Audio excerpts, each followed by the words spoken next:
Okay, so just again, thank you so much, everyone, for joining us. And, you know, Norway is a part of Scandinavia, and I'll kind of go over a little bit as far as pairing it with the rest of Scandinavia, but I really just want to concentrate on Norway itself. Um, and I know that Scandinavia, Norway might not be the destination everyone thinks of for Exeter, but we've actually been doing it for a while, and it's been a growing destination for us. It's actually part of the reason I was hired at Exeter. Norway was the first destination I did for Exeter because it was growing so quickly for us. So I feel like it's always good to start with kind of just a visualization of where Norway is. And kind of, I always like to just take care of the elephant in the room, which is when people think of Norway and Scandinavia in general, they often think expensive. It's just synonymous with expensive, and we joke that it's easy to spend 5,000 a day and hard to spend 1,000 a day in Scandinavia, and that's just because they have strong currencies, they have high taxes, and really strong regulations as far as pay goes for things like guides and drivers. So what we try to do in all of Scandinavia, and it's especially works well in Norway, is we try to incorporate more affordable and economical ways of kind of getting through the country. So using ferries or trains or even self-driving wherever possible. And that kind of helps alleviate some of that sticker shock for people who want to experience it but aren't necessarily looking to kind of blow the budget on it. So I kind of like to go a little over my basics, which is kind of the top concerns, issues, or questions that we get. So I think one of the number one questions always is going to be like, when's the best time to go? So if you are not looking for, a winter, if you're not looking for the Northern Lights kind of experience, I think May and September are the best times to go. May is really when the waterfalls of the country are in kind of like their full gush mode. So you have all of the snow melting off of the mountains, and all of those beautiful waterfalls are really coming down and kind of creating that magical mist. And you have lots of flowers coming into bloom. So it's a really gorgeous time that, to be in Norway in May. And then September, I come from a place that does not experience full seasonality. So I love anywhere that has fall foliage. So this is really a beautiful area where you get, those rust colored reds and those vibrant yellows. And so it's really gorgeous time to be there in the fall as well. And both of those times kind of cap end the major tourism season. So while they're not necessarily going to be devoid of other tourists, they're definitely going to have the benefit of less tourism. So get a little more distancing between you and all the other tourists. And that brings me to another thing, which is just distance. A lot of people don't realize quite how long Norway is as a country. So it can be quite a big difference as far as distance goes between the different cities. So it can actually take a little more time to traverse the country, especially if you're not using planes. So that's just something to keep in mind, that the distances can mean a little added time. And then as far as flights for getting to and from Norway, there aren't that many places that are going to fly direct to Norway. If they do, it's typically going to be Oslo. But Norway does pair really well with stopovers in other Scandi capitals. So Copenhagen works really well, Stockholm, and as well Amsterdam has direct flights to a number of Norwegian cities. So I know that works really well for like KLM and I think Delta fly into Amsterdam a lot. So that just some ideas about how to pair it off. London as well has a lot of connecting flights to Norway. And then just to kind of reiterate that difference, I always like to kind of show a map to just kind of highlight how far things really are from one another. So, you go from Oslo to Bergen, which are probably two of the most visited cities in the country, and to drive that or to train direct is about 7 to 8 hours. So just kind of, and that's still in that southern part of Norway. So just to give you an idea as far as drive times go. And in an oddity for most of Europe, drive times and train times typically are about the same. And that just has to do with the fact that they both have to kind of navigate the same issues, which is the terrain. So training can definitely be a more leisurely way of getting from point A to point B, but it's not always quicker. This is a place, though, where I think that the journey is usually as beautiful as the destination. So while it may be a long period of time to get from point A to point B, there's often a lot of great stops along the way and really beautiful scenery to see, which is why most people are going to Norway in the first place. And then I always like to kind of do a little note about hotels in Norway.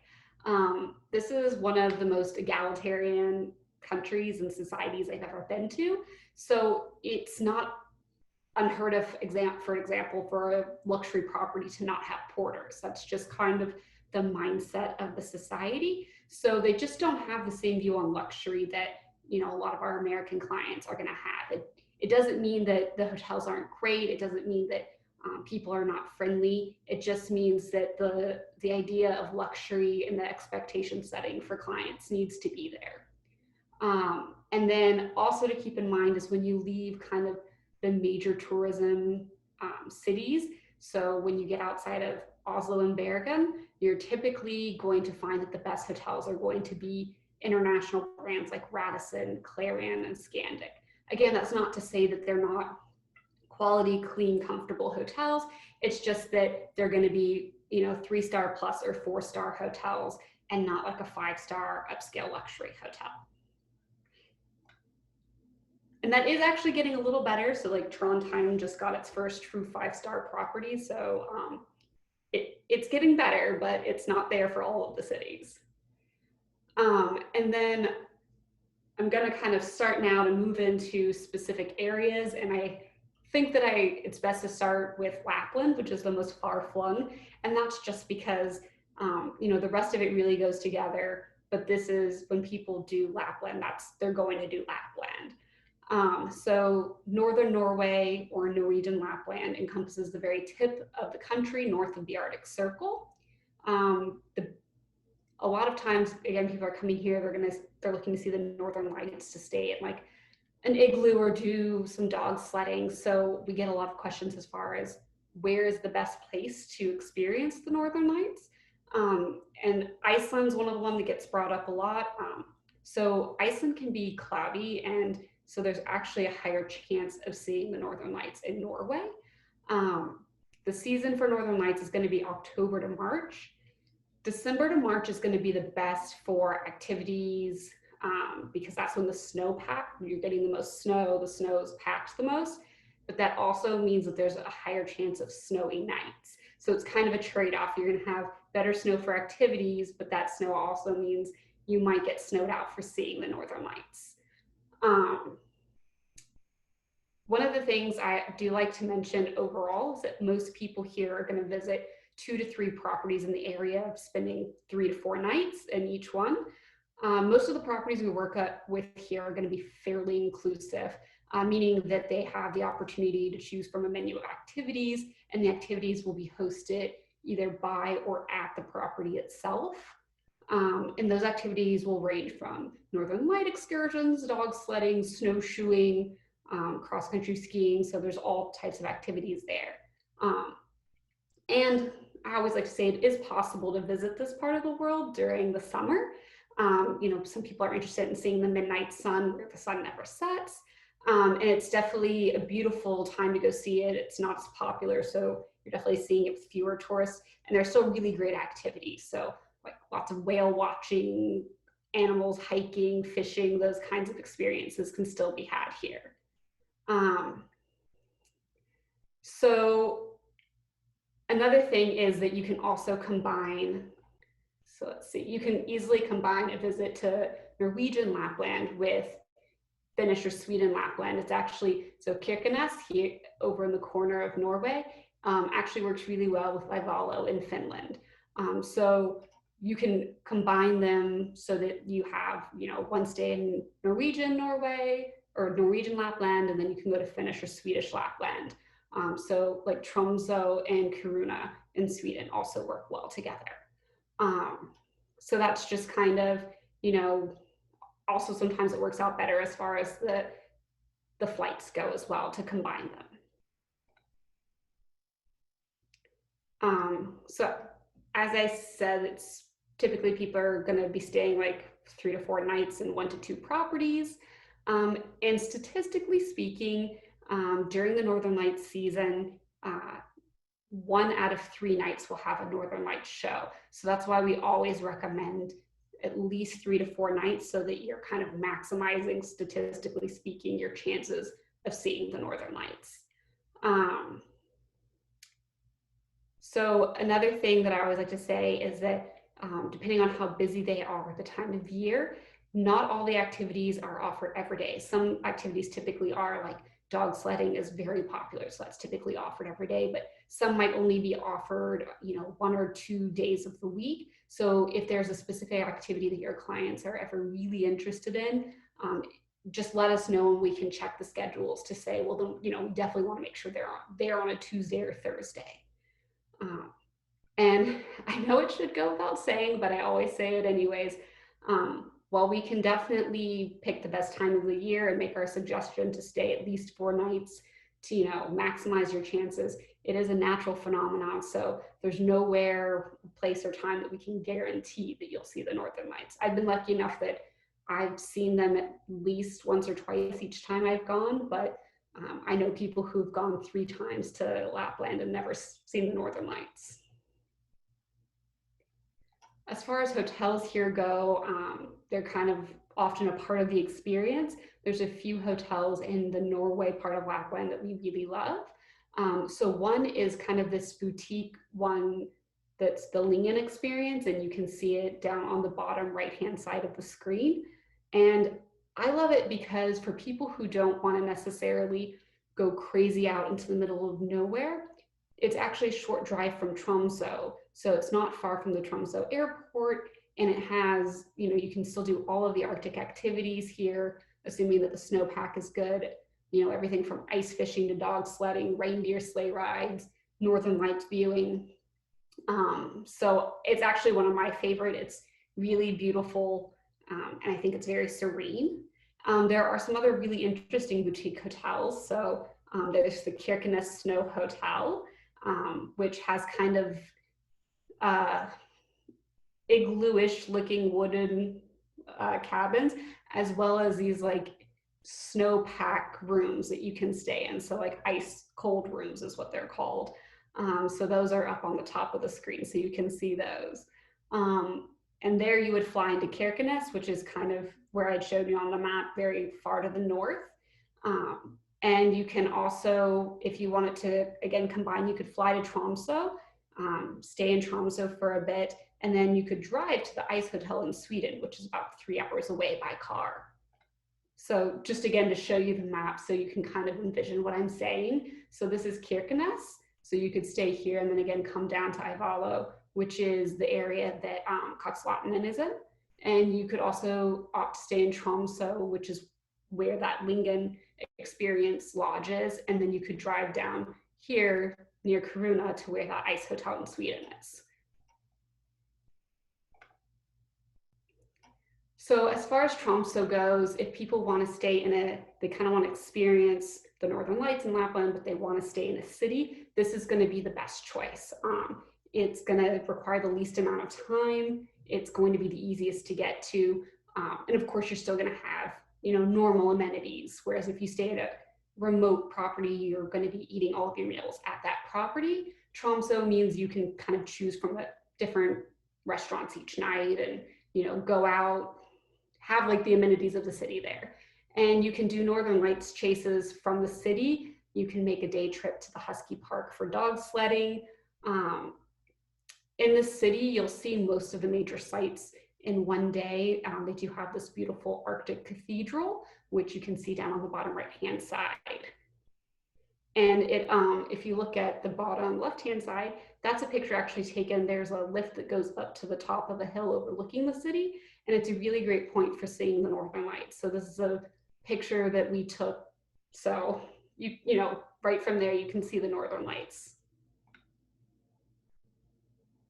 So now we're going to move into what is probably more of typical Norway looking. So Oslo is going to normally be a first stop for anyone coming, just because it's kind of the gateway as far as flights go.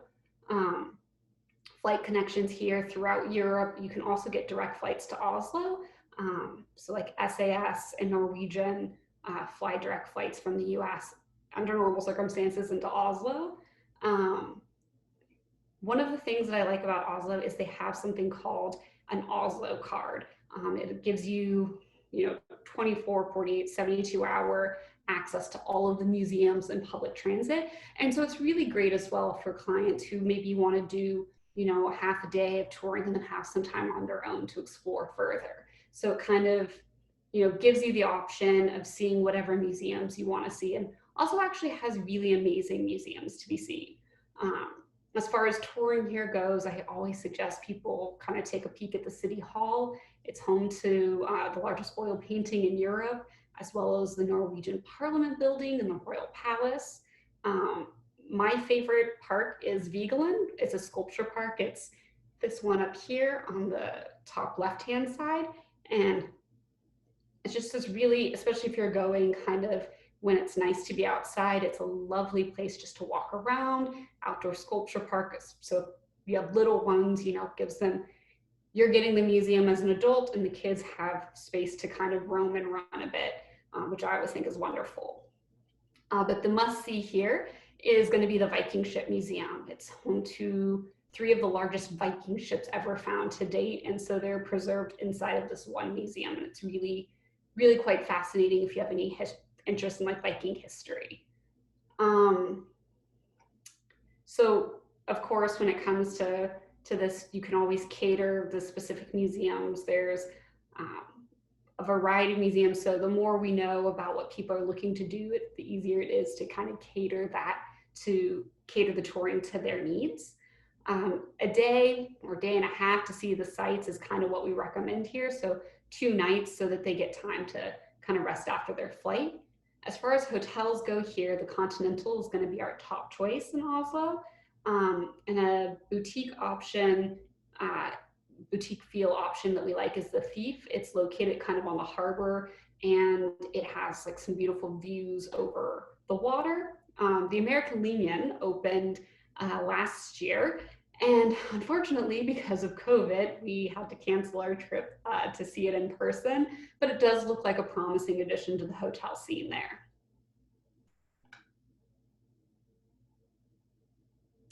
All right, and then from Oslo, I would say the next most visited city is going to be Bergen. So it's the 2nd largest city in the country. And here, typically people are going to do about 2 nights if you're also going to go and stay overnight in the fjord region. So one of the main reasons people come to Bergen is it's really kind of like the gateway into the fjord region. We always recommend taking at least a half-a-day tour to get an overview for the city. It's really got this beautiful history, and the layout of the city is kind of wonderful. Outside of the city, there are a few interesting sites that we can do trips to. So there's the Volgafana National Park, which you can see in the bottom left-hand side. So this really beautiful national park. There's Lysoen, and as well, you can do some of the nutshell trips round trip from Bergen. So I'll kind of go over those in a bit. As far as hotels go,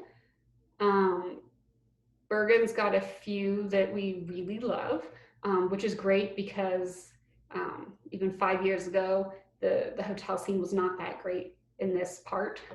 So Opus 16 is our absolute top choice for Bergen. And that's, you can see their kind of restaurant in the bottom left-hand side. I'm sorry, bottom right-hand side. So it's a slightly newer hotel. It's family run. It's a historic property, and it's a luxury property in Bergen. It was kind of one of the first luxury hotels to pop up in Bergen. It's really well located, and it's just, we feel like the service here is really top notch. The other luxury product that we like is going to be the Bergen Boars, which you can see in the top left. It's a really lovely hotel, again, in a historic property, and it actually has Bergen's only Michelin star restaurant, which is Bear. So that's another really lovely choice. For those who might be a little more budget conscious, we can recommend the Scandic Norge, which you can see the room for in the top right, or the Clarion Havni Contrat, which is on the bottom left. And that Havni Contrat, which is a Clarion, is really great because it was originally designed for business people, but they have family rooms here, which is a bit of a rarity.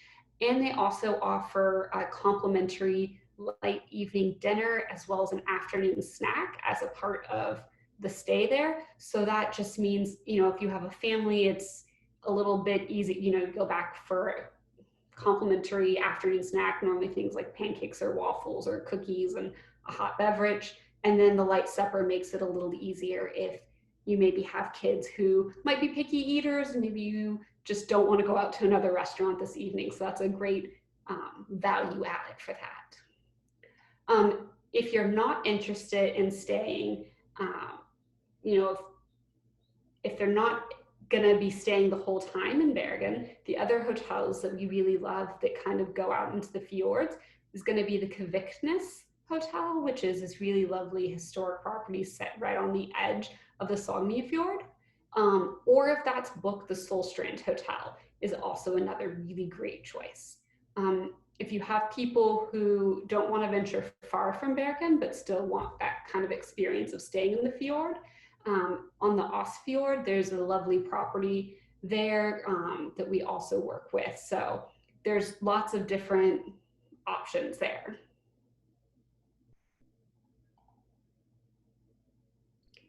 So one of the more confusing aspects of visiting Norway that often people are going to do are the nutshell routes. So there are three main variations of it. There's the traditional Norway in a nutshell route, which you can see. This one up here in the top right, that's going to be the more traditional Norway in a nutshell route. So that goes between Bergen and Oslo, includes a ride on the historic Framsbana, and then you take a bus ride through the mountains to Voss. So that's kind of the most traditional. So you kind of train up here to Flom, then you take a boat to Gudvangen, and then you kind of bus from Gudvangen to Voss and then train again. So it really is a trains, planes, and automobile kind of situation.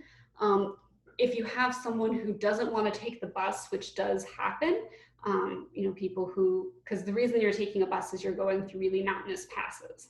So if you have someone who's adverse to that, there is also the Sonny Fjord in a nutshell, which is also our favorite, which is the route here on the bottom left. So that goes again between Bergen and Oslo. You again take the train, you go up, you take the historic train to Flom, and then what you're going to do is you're going to take a hydrofoil, basically, a ferry through the Sonny Fjord to Bergen. And this is normally done with an overnight stay in the fjord. So sometimes people stay in Flom, but here in Balestrand, that's actually where our favorite hotel in the area is, which is the Kirkness, and people will stay there for 1 or 2 nights. The third one is typically done as a round trip from Bergen, and that's the Hardanger Fjord in a nutshell. You can do it between Bergen and Oslo, but it's again typically done as a round trip from Bergen to just go out and see the Hardanger Fjord. Regardless of which one they're taking, we always like to let people know that, especially during the summer season, it is crowded. It's one of the most popular things to do in all of Norway. So it is very scenic, it is very beautiful, but if you have someone who's adverse to crowds, this might not be ideal for them if they're going anytime in the warmer months. It does still run in the winter months. So Lee, our regional manager for Scandinavia, actually went and did it this past winter. And she said it was absolutely gorgeous. And, they more or less had it to themselves. There were a few other people, but it was more or less, they had the train to themselves. And you can do it with a guide. We can absolutely send a guide on these journeys, but they're pretty easily navigated independently, just because most everyone who's on it is doing the same route, and English is widely spoken in Norway. And then beyond Bergen and Oslo, so when we kind of get outside of these two, that's really where the true beauty of Norway and what people think of when they're thinking of Norway. That's where it is. We get to these picturesque landscapes. So, you know, I kind of went over those Norway in a nutshell routes so that you could kind of get an idea of the logistics and how it works. So it can be a little difficult to put things together. Shorter itineraries here are usually going to move from Oslo to Balestrand if they're going to continue on to the fjords. So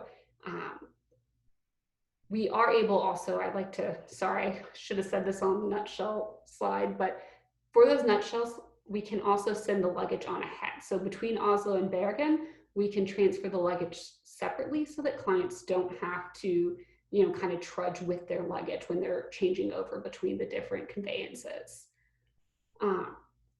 So if you've ever booked Norway, people probably said they wanted to go to the fjords.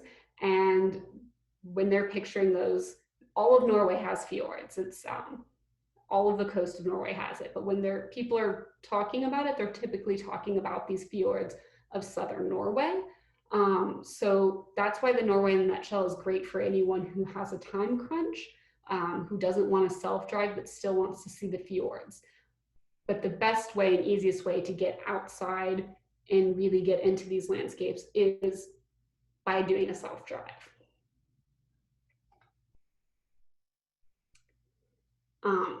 The other major city that there is Ålesund. It's a great starter endpoint for guests who want to self-drive and don't have the distance or the budget for a long-distance private transfer. You can also fly to Ålesund. There is an airport here in the city. So if someone wanted to visit this park, you can fly from both Bergen and Oslo. If you combine Ålesund with Bergen and Oslo, it really is the best itinerary for kind of getting you into these three cities as well as out into the landscape of Norway. So here we have, you know, a few hotels that we work with that are really beautiful, either historic or kind of retreat style properties. So there's a Hotel Union Uye. It's a historical hotel. So in this like little finger of a fjord, small hamlet, like 5 other buildings. It's a really great choice if you're looking for something to get away from the crowd. When we drove there, I think we saw 2 other cars on the road, and they were both people who were staying at the hotel as well. And the Stuart Fjord, and I'm just gonna switch over so you could actually see a picture of the Hotel Union Uye. It's, like I said, it's a very traditional, it's one of the really historic hotels. It's original. The workers here wear the traditional bunad, which is kind of like a Norwegian dirndl. And, you know, it's got like a roaring fireplace, and you can go kayaking or do a little hiking from here. It's just a really quaint and gorgeous property. So that picture was on another slide, so I just wanted to show it to you real quick. Also in the area is a hotel called the Stuart Fjord Hotel, and this is a really great option for clients who want that luxury retreat feel. It's not a very large property. It's kind of set apart on the edge of an overlook, looking down over like a river and a fjord. It's really lovely. You can kayak, fish, hike from the property. And we typically only recommend it for self-drive clients just because it is set out kind of away from everything else. But we can absolutely do a transfer from Ålesund to this property because it's about 45 minutes from the city of Ålesund. Jody, I'm sorry to interject. Yeah. My cat didn't jump at me when we got a question when you were discussing the Norway in a nutshell. Can you reiterate? Let me just go back to that. I apologize. No, it's just easy when you see it. Can you just quickly touch on how long these journeys take, each one? So yeah, so if you're doing the traditional Norway in a nutshell, so this is the thing. These like I said, it is actually the most popular site in the country. So they fill up quickly, especially the best times. So how long it will take will partially depend on which specific, because it's not one entire thing. So you Okay. have to take, train, train A, and then you might get on like the very next train for train B, but you might also have to wait an hour. So that will make a big difference as far as how close to the date of the trip are you booking. So are the best layover times, if you will, already booked up. For the Norway in a nut, but either way, you're looking at the better part of the day. So the Norway in a nutshell, you're looking at the better part of the day. So you're looking at like 7 a.m. and getting in at like 5 p.m. So it is a full day. You have time in there to stop and have lunch and see the city of Flom. So, there's time there for you to walk around independently, but they do take the better part of the day. The Sonny Fjord in a nutshell does require an overnight. It's not possible to do that just in a single day, just because of the way the timing works out to get through the Sonny Fjord. And the Hardanger Fjord in a nutshell, the one that people typically, I've never had anyone do that one between Oslo and Bergen. I've only ever had people do that as a round trip, and it takes about 12 hours to do round trip. So they are long journeys.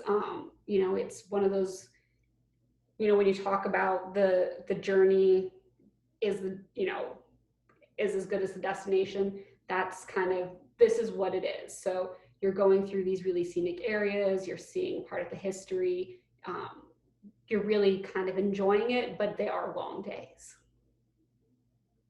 Perfect. Thank you. Okay. Yeah. Sorry, one other question. Yeah. For upscale clients, is it possible to do this by helicopter to avoid the crowds? I've never had anyone do a helicopter here. It is. I do know that is a thing that exists here. I will say for Norway to keep in mind, like a private transfer from like Bergen to Ålesund would probably be about 4,000 US dollars. So when you talk about like helicopter transfers, you're talking about getting into like $10,000, $20,000 easily for a not very long transfer, but it is absolutely possible. All right. So just want to make sure I covered everything. So this up here is the Norwegian, which is kind of where Hotel Union Uge is located, and not very far away, the other hotel, the Stuart Fjord that I mentioned, is located. And then this Nygardsbreen Glacier is located near the Kirkness Hotel. So people who are self-driving could do it between Balestrand and Ålesund. And it's really beautiful, and you can do a really kind of easy, so I did it, and I'm not very athletic or also not very good with heights, but I still did it. And it's a 3-hour hike all along the glacier, so it's really fun. And they also do family hikes as well, so very fun outdoor activity for people who are looking for that bit of adventure. And I know I've mentioned it a few times, so I kind of want to dedicate a bit of time to our white glove self-drive. So Norway is actually the reason that we have a white glove self-drive program. It's such a popular destination, and it really lends itself to self-driving so well that we created our white glove self-drive to accommodate people wanting to do this. And over the past 9-10 years, we've branched out, and we do this in other destinations as well. But I think that Norway is still our #1 destination for self-driving. So we kind of describe a self-drive as being like, private travel, but your client is doing the driving. So we can still help with everything from touring to restaurant reservations, and we still book the hotels, but it's just from point A to point B, they're driving themselves. And, this actually, to point out why people want to do it, this is the famous Troll Stegen. So this is that famous road with 13 hairpin turns going down the side of a mountain that people want to come to Norway and they want to drive themselves. So just even, the roads themselves become a sight in Norway. And I think it also is a perfect destination because I think more than any other place, because of the way that the topography is, it does make it a little more cumbersome to take trains or to try to just get there via public transit. So really, if you want to get out and see these very picturesque areas that are also less visited, it's really a great way to do that. So these are all pictures that I took when I've done one of my self-drives through the country, and you can see like there's not a lot of other people around, there's not a lot of other cars around, because it's really a little bit more for someone who has a better sense of adventure or just is willing to kind of do a little more on their own. And a lot of the country is rural, so you can drive long distances here without, running across anyone, which also means that you can go long distances without full services like restaurants and gas stations. So definitely something people have to be prepared for. And it is a place where, you're kind of going out to where maybe there's not as much cell service, and it's definitely a thing for people with adventure, but it's really, really amazing, and it's places that you just wouldn't get to otherwise.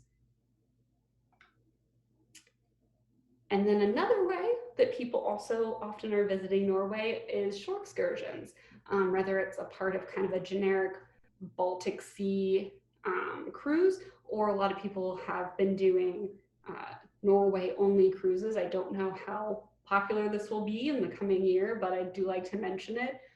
So Bergen, Oslo, and Stavanger are our most popular shore excursions for Norway, but we do offer them in other places.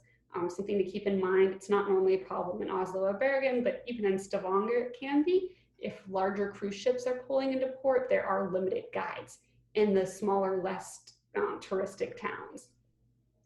Sorry, so Jody. Yeah. Well, sorry, one question. I'm sorry to interrupt you. Do you know what the age limit is for rental vehicles in Norway? I know it varies by country in every destination, but it's a lot. I know it's a lot lower in Europe traditionally than it is in the U.S. from an age perspective. Yeah, and I do know that it also varies based on if it's a local. I know that some of the local ones have different age, like have a. It's not a standard. Yeah, I think that there is a country standard. I'll be honest, I haven't had anyone who couldn't do a self-drive who asked to do one for the age restrictions, but I can absolutely get back to somebody on that. Sure. I'll send you that information from Mark. One other question, do you need an international driver's license? So international driver's permits, you don't have to have them, but we always recommend them, just because should you be pulled over for something and you happen to have an officer who doesn't speak English, that's kind of the thing that makes sure that that they know how to read your license. So we always recommend it, but you don't have to have it. It's certainly a good rule of thumb to just encourage our clients to get one. It's very easy and very straightforward and takes almost no time at all to do it. It's certainly while not required, a heavily recommended piece. I know I personally have been driving in Europe and I've had to bust it out with a parking officer, not even a driving officer, a police officer, but a parking official asked me for it. So it's one of those better to be safe than sorry for your clients. And that's across the board for all of our self-drives. We highly recommend it. I think they're $20 or $30, and when I got mine, it took about 10 minutes. It took longer to drive there than it did to get it. Super, super easy to get. Perfect. Okay, thanks. Yeah. So for the tours here for Oslo, people typically do either half or a full day tour. Same goes for Bergen. Depending on how long they are in port, we've had cruise ships be in port long enough to do one of those nutshells round trip. And then Stavanger honestly, it's a tiny, the town itself is fairly tiny, so you can do it in a few hours. One of the more popular kind of things to do there, though, is we can offer a private cruise on the Fjord, and you can combine it with a hike to Pulpit Rock. Or if you are not someone who wants to hike Pulpit Rock, you can just enjoy a nice glass of champagne while you look at those who did hike up to Pulpit Rock, while you sit on your nice private boat underneath. So those are kind of our three most popular short excursions for the country. And then I also just wanted to kind of quickly show you, there are two of us who in-house are kind of considered the Scandinavia experts, and that's myself and the regional director for Scandinavia, who is Lee Landis.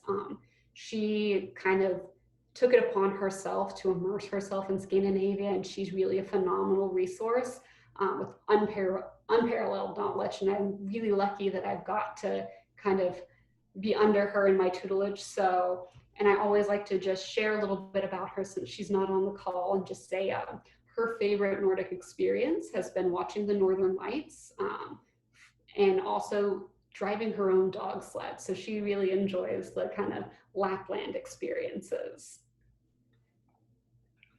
And then I also just wanted to share this in case anyone was interested. We do have our next webinar on July 22nd. And that's going to be with our regional manager, Sylvia, and she's going to be discussing the gorgeous country of Switzerland. So if you have any questions on that, definitely join her. And then I also always like to say that you can always email any of the sales managers directly. All of our emails are pretty simple. It's our first name at exeterinternational.com. But if you don't know who to email, you have a new inquiry, you're not really sure where to send it, you can always email our general line, that's info@exeterinternational.com, and then we'll direct that to the appropriate person.